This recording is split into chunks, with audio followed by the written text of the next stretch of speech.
Good evening. I'm Mark Diano. And I'm Desiree Hadley, and welcome to Hold the Line with Mayor Baraka. So this is episode 7. We took a brief break because of the state of the city, which you did a great job on that. Great Thank you. reviews. So you're doing great work here in Newark. Thank And today we're talking about the election that's coming up soon. And also we're going to talk about the new restrictions here in Newark surrounding the uptick in COVID cases. Right, Or COVID positive cases. right. So let's start, Mayor, with you. Yeah. Now, there's this, general paralytic weariness in the country, not only just over COVID, but even it seems with the election, people are there's this malaise that has set in. Yeah. How do you maintain not falling into that same kind of fatigue? And what is your leadership strategy, knowing that people are, they're just tired of it all?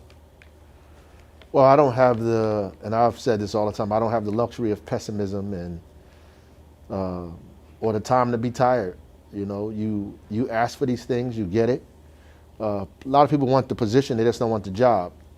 And, so this is a part of it. And this is what you ask for, so you have to rise to the moment. And there's a bunch of people counting on you and expecting you to do very specific things. And so I'm trying to do that. And I honestly believe we're going to win. And I always have that mentality that we're going to win, which keeps me in the game, Mm-hmm. People don't fight losing battles. I always think I'm going to win, so I have to stay in it.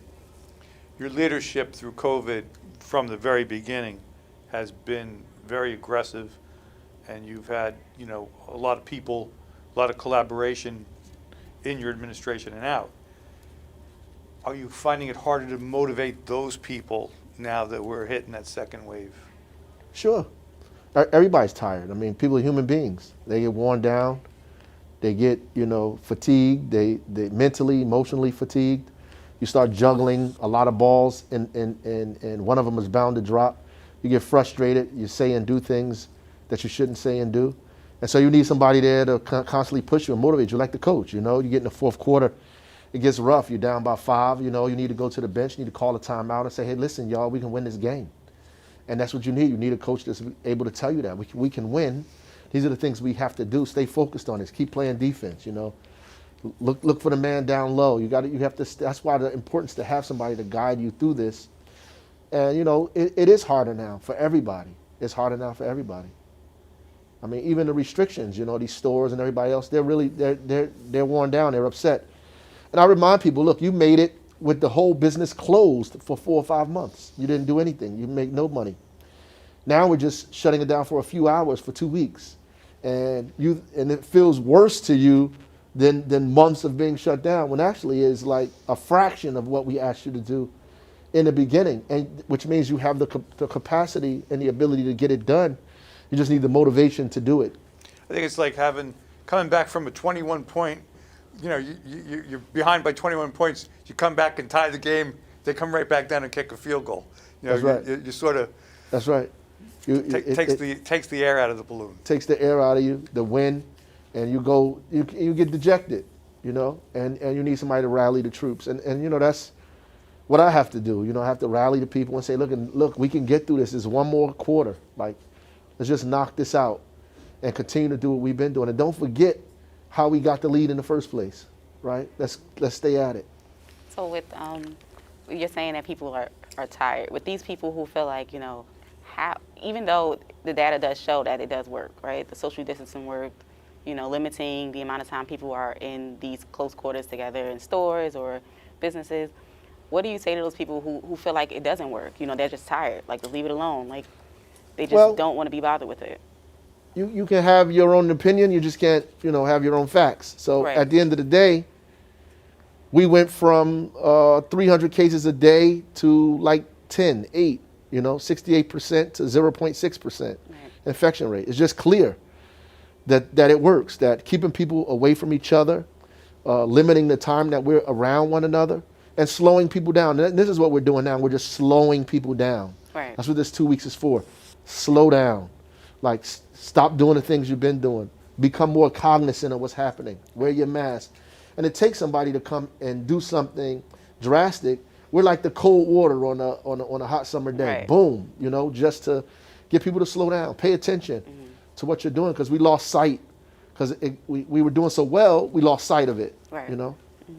Let's talk about another aspect of this, is that, you know, the election's coming and we're focused on that, and then all of a sudden, you know, bang, here comes this another round of COVID, and now the attention shifts to that again, Yeah. keeping people safe. Your job, right, is to say, get out and vote and stay safe at the same time.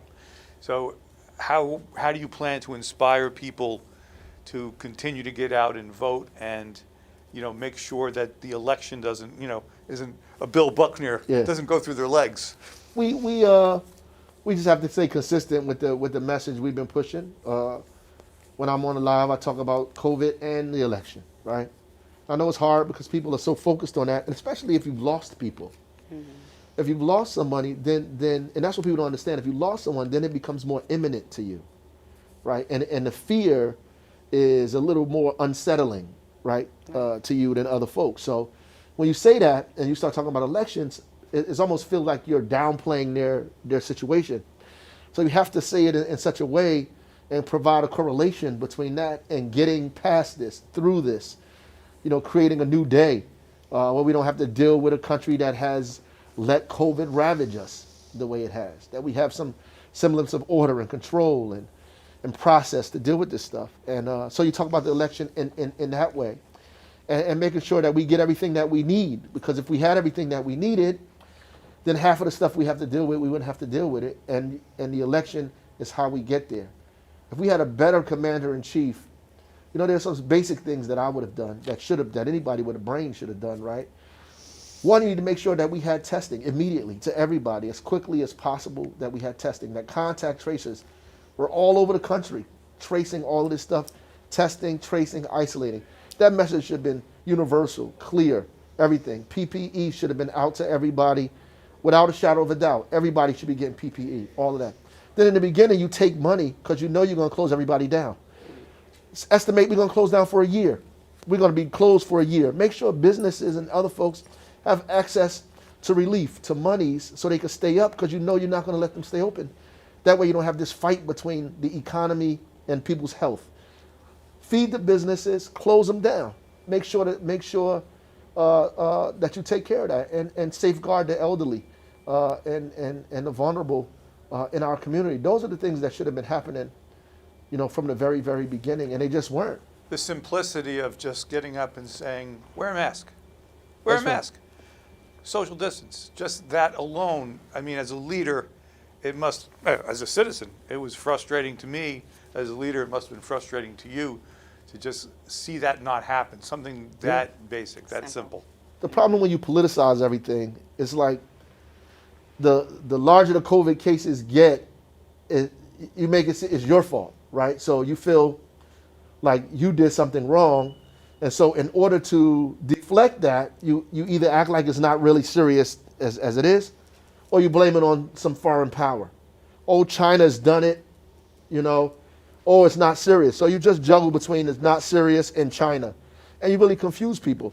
When I first saw the numbers in Newark that were the recent ones, that we had more cases than anybody else in the entire county combined, I didn't automatically feel like, oh, we need to cover this up. We need to lie. We need to, we're scared. People are gonna blame me.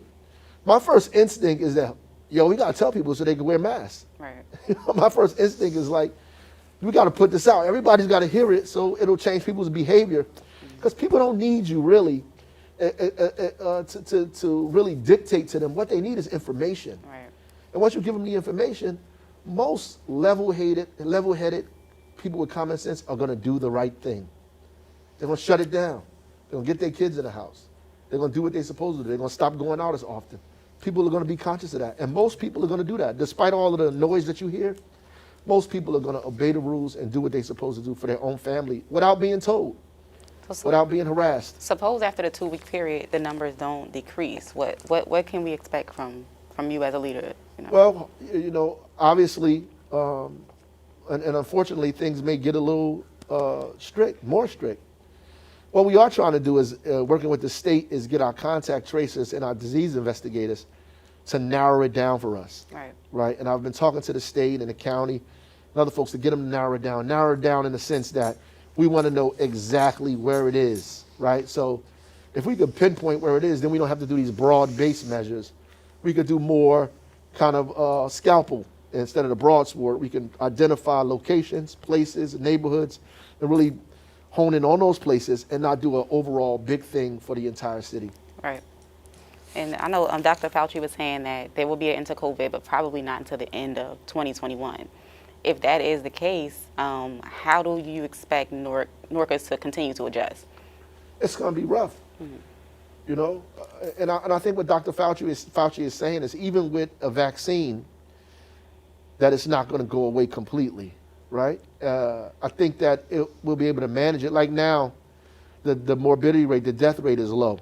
Right. It's low because younger people are getting it and because the doctors are smarter about what this is. They have more tools and resources to deal with it, so they're able to handle it, right? When it first hit us, the most vulnerable got hit first, got sucked into it because we didn't have any protections for them. Right. And so they began to die, right? And we were spreading it and we were giving it to them in close quarters. And that possibly can happen again because we live in close quarters, but people are people are more protected, more conscientious.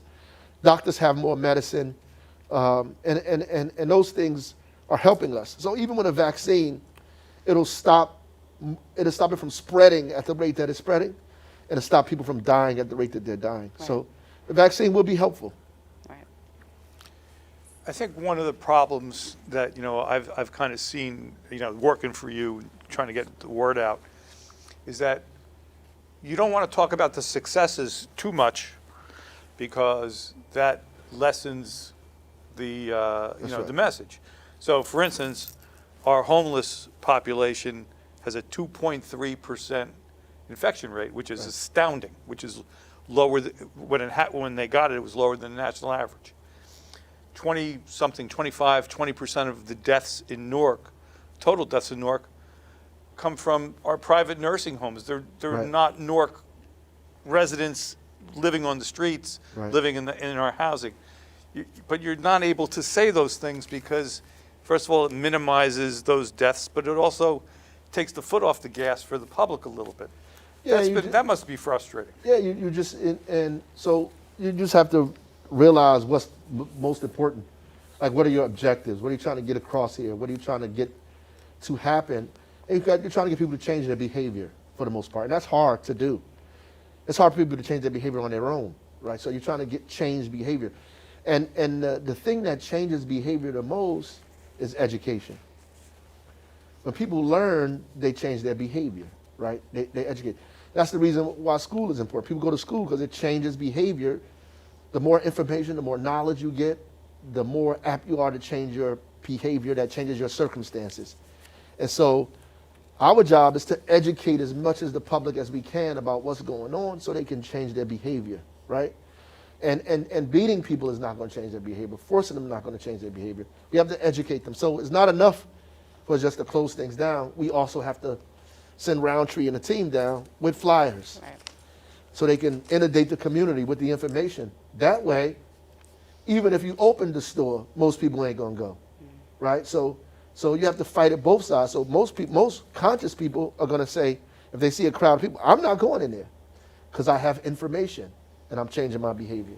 Right. That's all the time we have for today. Well, One last question, yes or no answer. And with the Mayor. election. Have you voted yet? Right. I have. Okay. And why is this election so important? I mean, every election is important. Why is this one very important? Look at the state the world is in now. Look at us. I mean, if you don't see something needs to be done, then I don't know where you at and your eyes are not open. I voted for Joe Biden and Kamala Harris. I rarely say who I voted for, but it's important.